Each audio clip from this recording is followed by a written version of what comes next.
bookworms and word enthusiasts. I'm Alex, and with me is my fantastic co-host, Ben. And I'm Ben, ready to unravel more of Katherine Applegate's brilliant writing in The One and Only Ivan.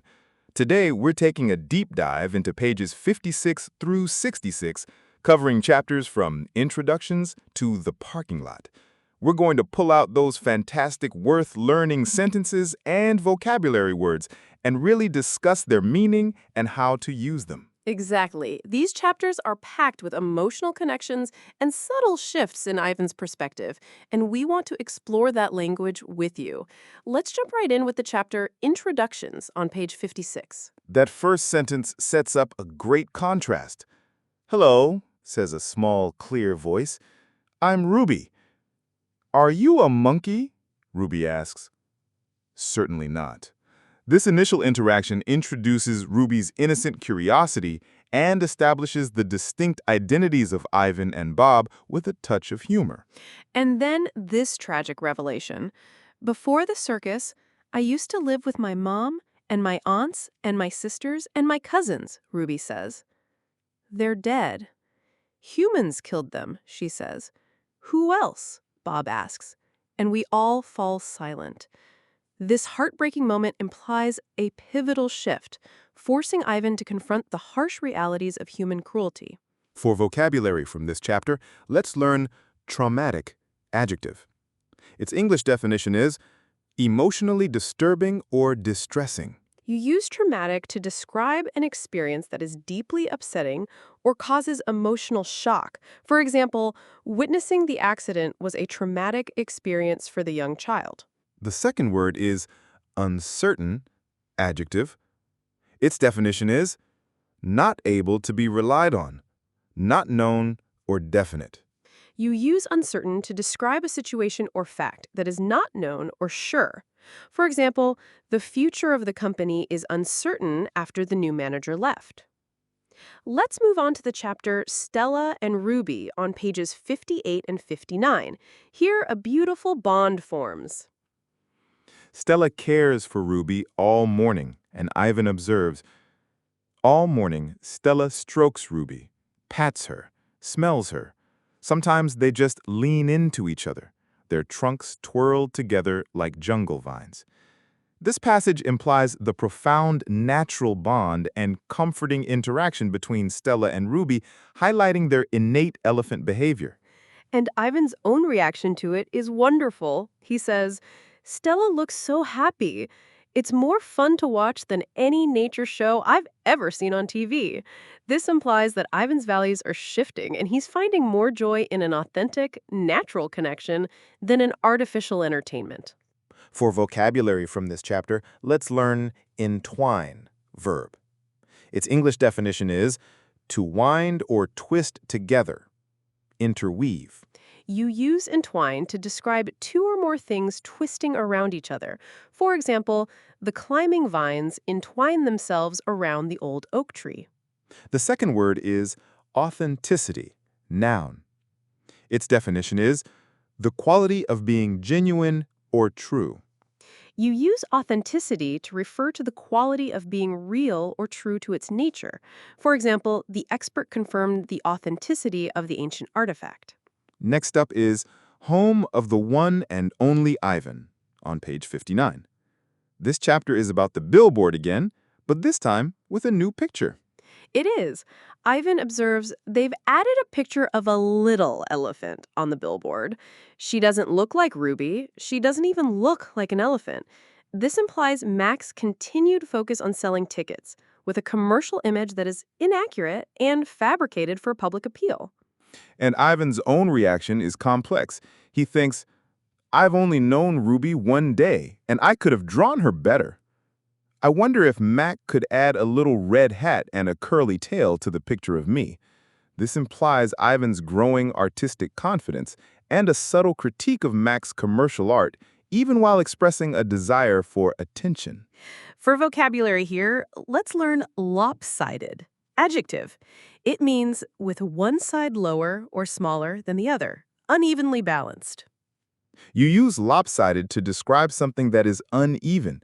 For example, the child's drawing of a house had a lopsided roof.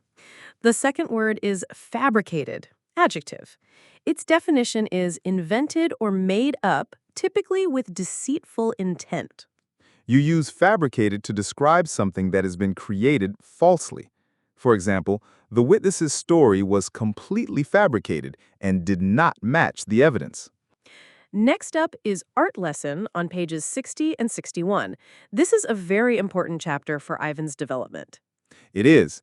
Ivan says, "When I'm drawing a picture, I feel quiet inside." Ruby frowns. "Quiet is boring." Not always. This dialogue implies the calming power of art for Ivan, contrasting with Ruby's youthful impatience. It foreshadows his later reliance on art for expressing complex emotions. And then a big memory is unlocked for Ivan. He says, "It's like the song of a bird I recall from long ago." Strange. I'd forgotten all about that bird, how she'd wake me every morning at dawn when I was still curled safely in my mother's nest. This is a crucial moment of involuntary memory retrieval for Ivan, connecting him to his forgotten past and the theme of awakening. For vocabulary here, we have ponder, verb. Its English definition is to think about something carefully, especially before making a decision or reaching a conclusion. You use ponder when you think deeply and carefully about something. For example, she sat quietly, pondering her next move. The second word is retrieval, noun. Its definition is the process of getting something back or obtaining access to something. You use retrieval to refer to the act of getting something back, especially information from memory. For example, the librarian helped with the retrieval of old documents. Now, we get to the chapter Treat on pages 61 and 62. The tension between Mac and Stella is growing here. It is.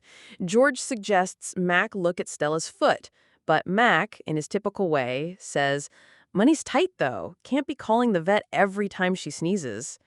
This dialogue implies Mac's continued neglect of Stella's health due to his financial worries. And then, after Mac leaves, George laughs. This implies a shared, cynical understanding between George and Ivan. George's laugh suggests he knows Mac's behavior is selfish, but he can't openly challenge him because he needs his job. For vocabulary, infected is an adjective. Its English definition is of a wound or part of the body contaminated with a disease-causing organism. You use infected to describe a part of the body that is contaminated with germs, causing sickness or swelling. For example, the cut on his hand became infected, so he had to see a doctor. The second word is cynical, adjective. Its definition is believing that people are motivated by self-interest, distrustful of human sincerity or integrity. You use cynical to describe someone who thinks the worst of people's motivations. For example, the politician's promises were met with a cynical silence from the audience. Let's talk about elephant jokes on pages 62 to 64. Ruby asks for a joke, and Ivan's attempt at a joke about a refrigerator is met with confusion, so Ivan draws a picture. He says, "Wow," Ruby says again in an odd voice when I hold up the page. "It looks good enough to eat." This implies Ruby's innocent admiration for Ivan's art, validating his skill and bringing him a sense of pride and joy. Ivan has a wonderful thought in this chapter.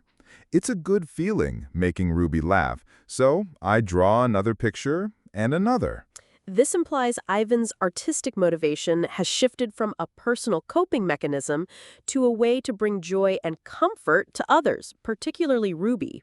For vocabulary, awakened is an adjective. Its definition is brought out of a state of sleep, aroused from a state of inactivity. You use awakened to describe someone or something that has been woken up, literally or figuratively. For example, the sound of the baby crying awakened the mother from her sleep. The second word is meditative. It's an adjective. Its definition is of, involving, or absorbed in meditation or considered thought. You use meditative to describe a state of deep, quiet thought or reflection. For example, the artist was in a meditative state as he worked on his painting. Now, for the chapter Children on page 65, Ivan and Stella have a very serious conversation here. They do. Stella makes a very profound statement. I think the hardest part of being a parent would be keeping your babies safe from harm, protecting them. This implies the inherent responsibility of a parent and a leader, and it sets up a crucial connection to Ivan's own role as a silverback. And then the heartbreaking sentence, "You would have been good at protecting too," I said confidently. "I'm not so sure," Stella said, gazing at the iron bar surrounding her.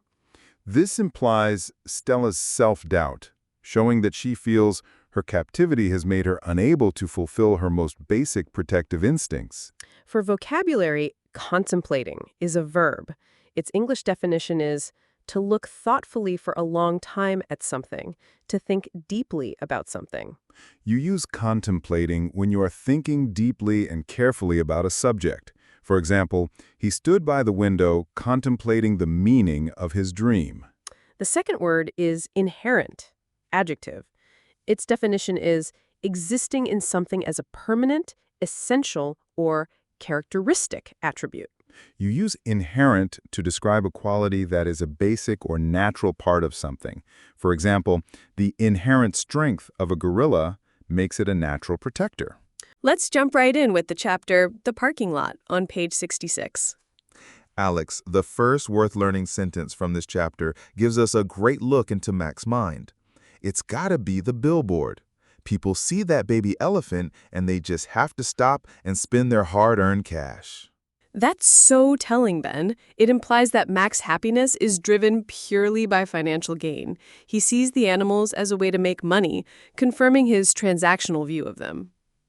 And Ivan's reaction is very telling.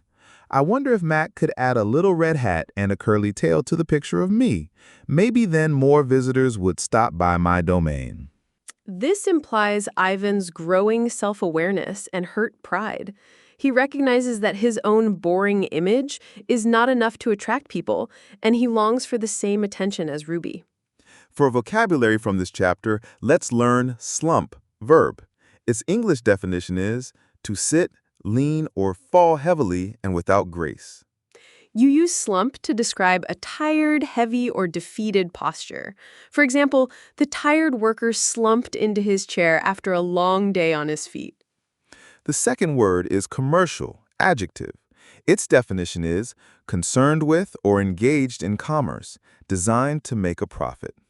You use commercial to describe something related to business, buying, and selling. For example, the commercial success of the movie was more important to the studio than the quality of the story. Wow, Ben, that was a fantastic set of chapters, so much packed into these pages. It really is, Alex. We see Ivan's purpose start to shift from simply surviving to protecting another. The stakes are getting higher. And thanks for joining us today, and happy reading.